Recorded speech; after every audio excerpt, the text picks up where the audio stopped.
Listen, I'm about to tell you something about lust that will completely change how you see yourself, how you see women, how you see every interaction you've ever had with the opposite sex. And before you roll your eyes thinking this is another morality lecture, stop right there, because what I'm sharing isn't from some religious book or philosophical theory, but from the battlefield of my own destroyed relationships, my own wasted years, my own journey through the hell that lust creates in a man's mind.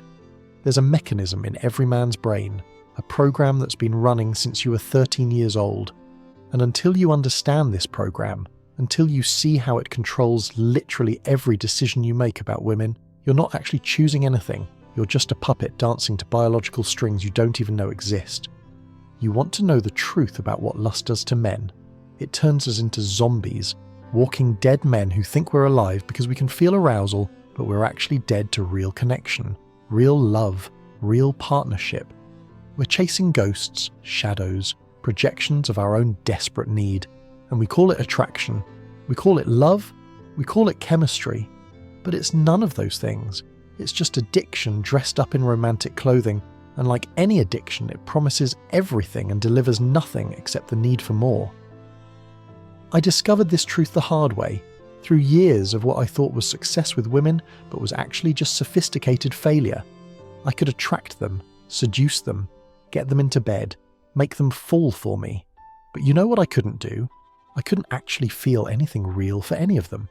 Even when the perfect woman was right in front of me, and I mean perfect by any standard, beautiful, intelligent, kind, devoted, I felt nothing except the mechanical urge to conquer and move on to the next one. It's common to notice that men who are drowning in lust can't recognize genuine compatibility even when it's staring them in the face.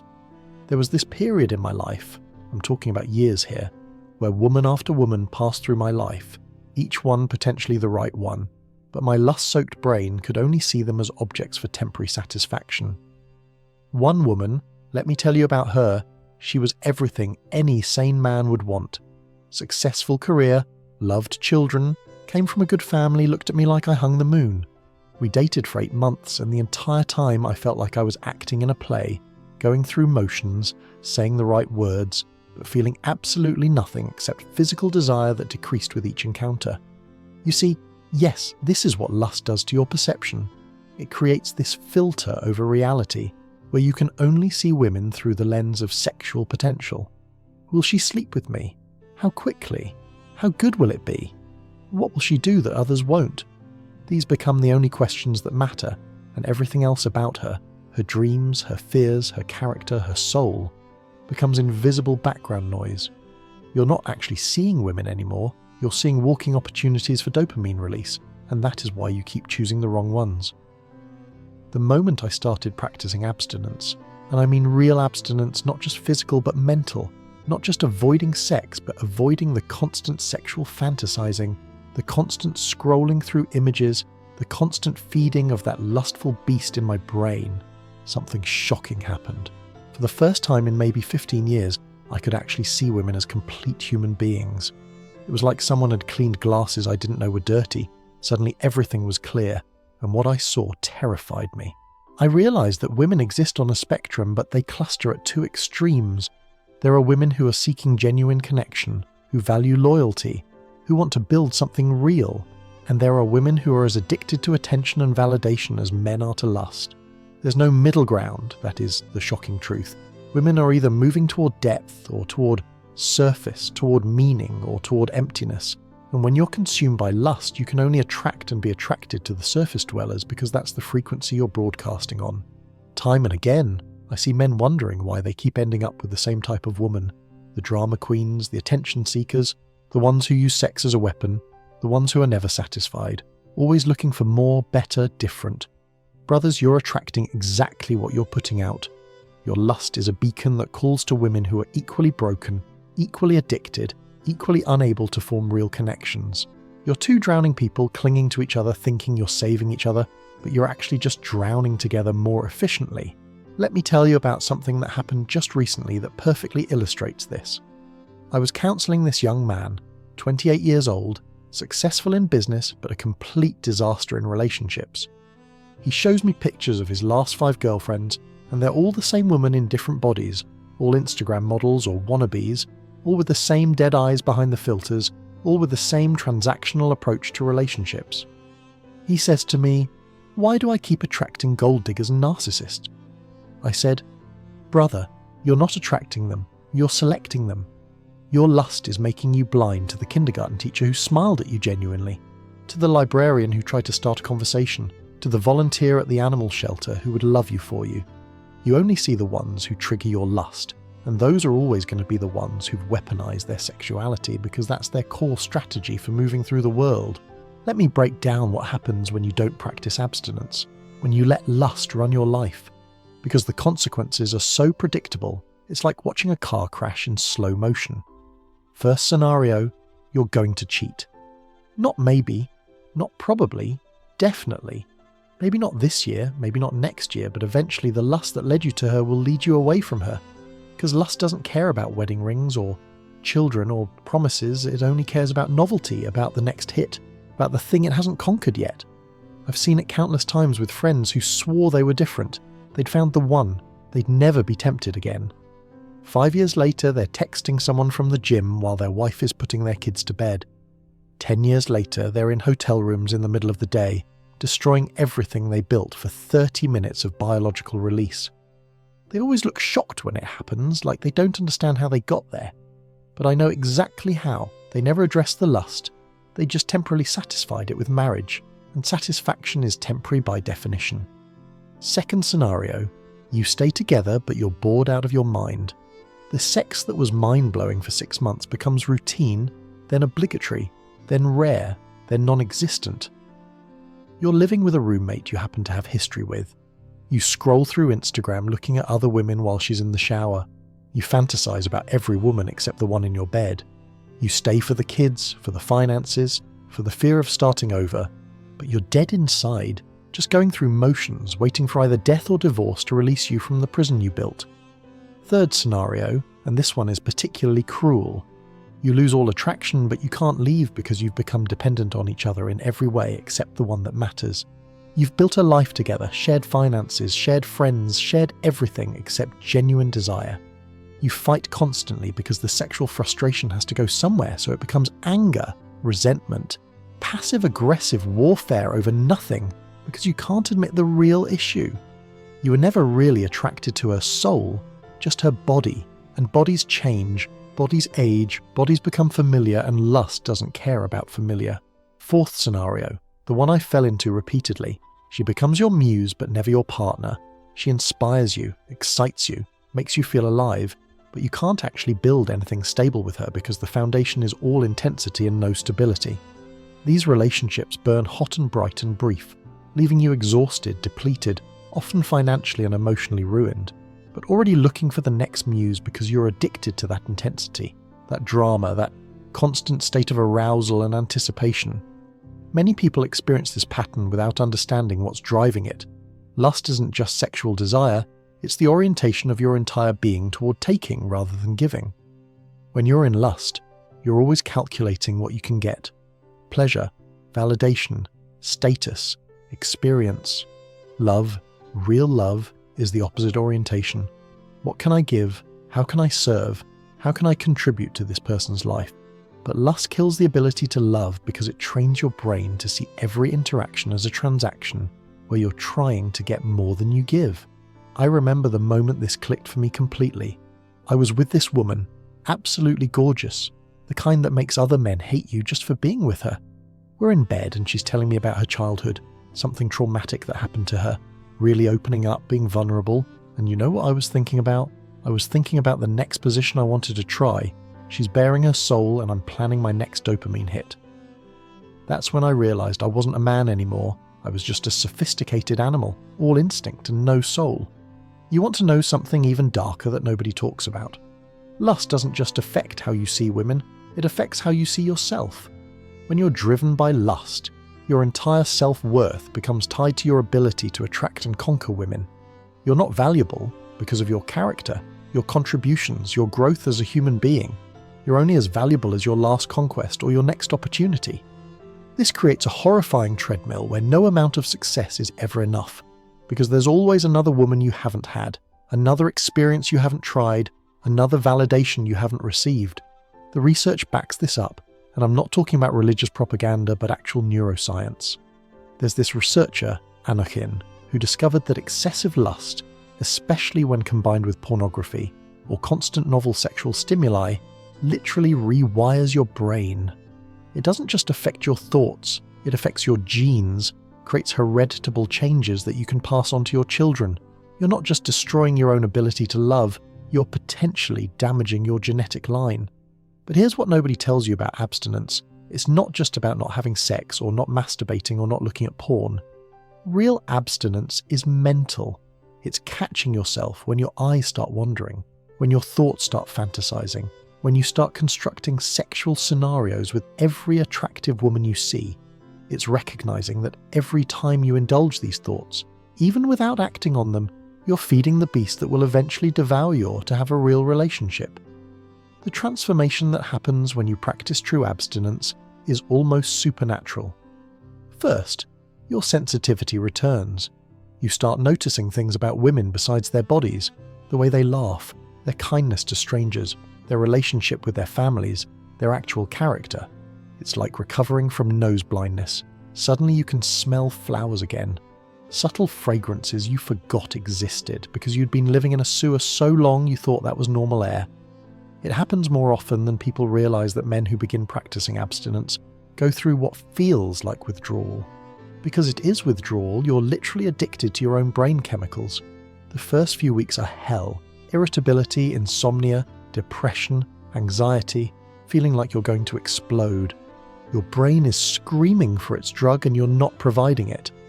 But then something shifts, usually around the third or fourth week, and you start feeling clarity you haven't experienced since before puberty.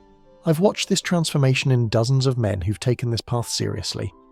Their entire life changes, not just their relationship with women, but everything. They quit drinking because they realized they were only drinking to lower inhibitions to chase women. They changed their friend groups because they realized those friendships were built around collective hunting for sex. They discover interests and passions they didn't know they had because so much of their mental energy is freed up from the constant sexual calculus. One friend told me something that stuck with me forever. He said, "I realized that 90% of everything I'd done since I was 14 was directly or indirectly about getting women's attention. The car I drove, the clothes I wore, the job I chose, the jokes I told, the books I read, even the food I claimed to like. It was all a performance designed to increase my sexual market value. When I stopped performing, I had to figure out who I actually was." That's the terrifying and liberating truth about abstinence. It forces you to confront who you are when you're not in hunting mode. Many men discover they don't actually know themselves at all. They've been playing a character so long they forgot they were acting. But this is where real growth begins, where you start building an identity based on something more solid than your ability to attract women. You see, yes, the men who fail at this, and I've been one of them multiple times, fall into predictable patterns. They white-knuckle it for a few weeks or months, then something triggers them. Stress, loneliness, opportunity, and they binge worse than before. Then they feel such shame they give up entirely, deciding they're just that kind of man and there's no point fighting it. But that's like an alcoholic saying they're just a drunk because they relapsed once. The key is understanding that this is a lifelong practice, not a one-time achievement. You're not trying to become someone who never feels lust. That's impossible and probably unhealthy. You're trying to become someone who isn't controlled by lust, who can feel it without feeding it, who can acknowledge attraction without being enslaved by it. It's the difference between having a pet dog and being mauled by a wild wolf. I've seen it countless times where men think they've conquered lust only to be humbled by how quickly it can return. You practice abstinence for 6 months, feel like a new man, start dating someone with clear eyes and pure intentions, and then one day you're walking down the street and see someone in yoga pants and your brain lights up like a Christmas tree with all the old patterns. The difference is now you recognize what's happening, and you have tools to deal with it instead of being carried away by it. The tools are simple but not easy. Physical distance from triggers. No Instagram, no dating apps, no innocent flirting, no putting yourself in situations where temptation is likely.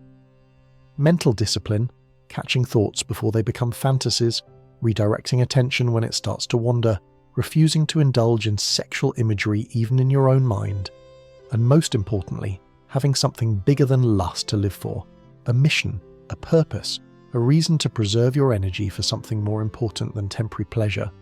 Time and again, it's clear that men who successfully practice abstinence don't do it through willpower alone.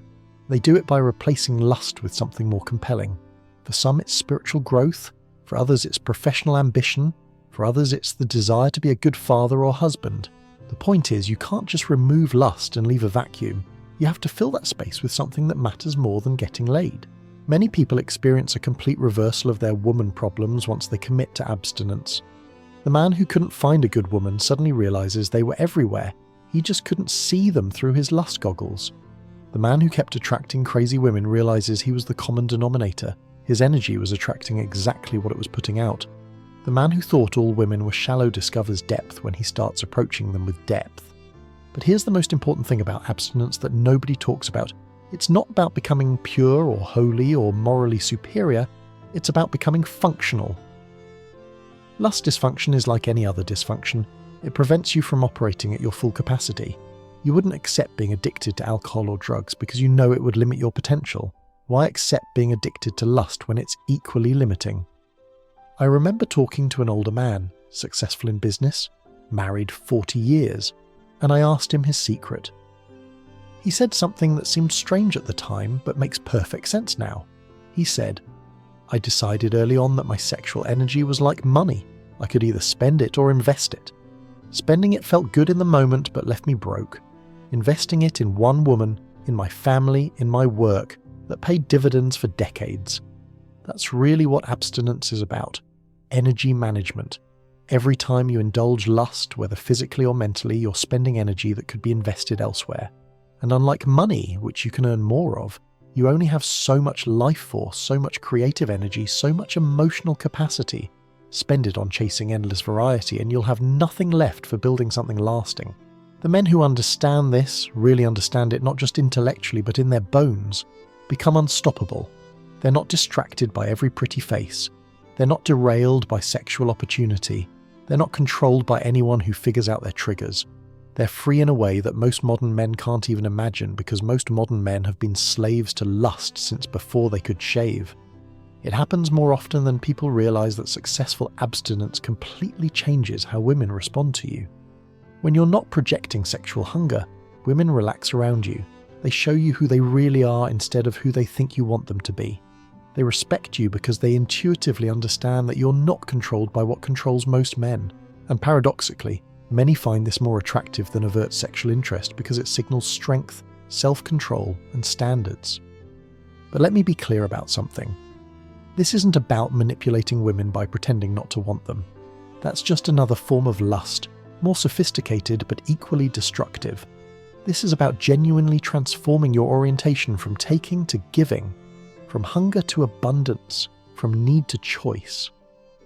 When you're not driven by lust, you can actually choose a partner based on compatibility, character, shared values, mutual growth potential, things that matter for a lifetime instead of a night. I've observed this pattern repeatedly. Men who practice abstinence for at least 90 days report the same experience. Around day 30, the brain fog clears. Around day 60, emotional sensitivity returns. Around day 90, they feel like a completely different person. Not perfect, not without desire, but functional in a way they haven't been since childhood. They can make decisions without the constant background noise of sexual calculation. You want to know what's really tragic? Most men will never experience this clarity. They'll go from puberty to death in a constant state of low-grade sexual arousal, making every major life decision through the lens of lust. Who they marry, where they live, what career they choose, how they spend their money. All filtered through the question of what will get them more or better sexual access. They'll never know who they really are beneath the lust, what they really want beyond the next conquest. The practice of abstinence reveals things about yourself you might not want to know. Like how much of your personality was just peacocking for female attention. Like how many of your friendships were just alliances for hunting women. Like how much of your ambition was just trying to increase your sexual market value. Like how empty your life is when you remove the constant pursuit of sexual validation. But this revelation, painful as it is where real life begins. When you stop performing for women's approval, you can start building something authentic. When you stop seeing every woman as a potential conquest, you can start seeing them as actual humans. When you stop feeding lust, you can start feeding love. Not romantic movie love, but real love. The choice to contribute to another person's life regardless of what you get back. That is what lust really does to men. It turns us into takers, users, consumers of feminine energy without the ability to give anything real back. And abstinence, real abstinence practiced with discipline and purpose, reverses this damage. It turns us back into men who can build, protect, provide, lead, not from a place of trying to earn sexual access, but from a place of genuine strength and clarity. The transformation isn't instant and it isn't permanent without maintenance. Like any recovery, it requires daily choice, daily discipline, daily remembering why you're doing this. But the payoff, the ability to actually love, to actually connect, to actually build something lasting with another human being, that's worth more than all the temporary pleasures lust could ever provide. Every man reading this or listening to this has a choice. Continue being a slave to lust, continue choosing partners badly, continue destroying potentially good relationships with your uncontrolled desire, continue living at maybe 20% of your potential because the other 80% is consumed by sexual obsession. Or take the harder path, the path of abstinence, of discipline, of delayed gratification, and discover who you really are when you're not controlled by your biological programming. I'm not saying it's easy. I'm not saying you won't fail multiple times. I'm not saying you'll become some enlightened being who never feels desire. I'm saying you'll become functional, clear-headed, capable of real love and real choice, and in a world full of men enslaved by their lust that makes you rare, valuable, and truly free.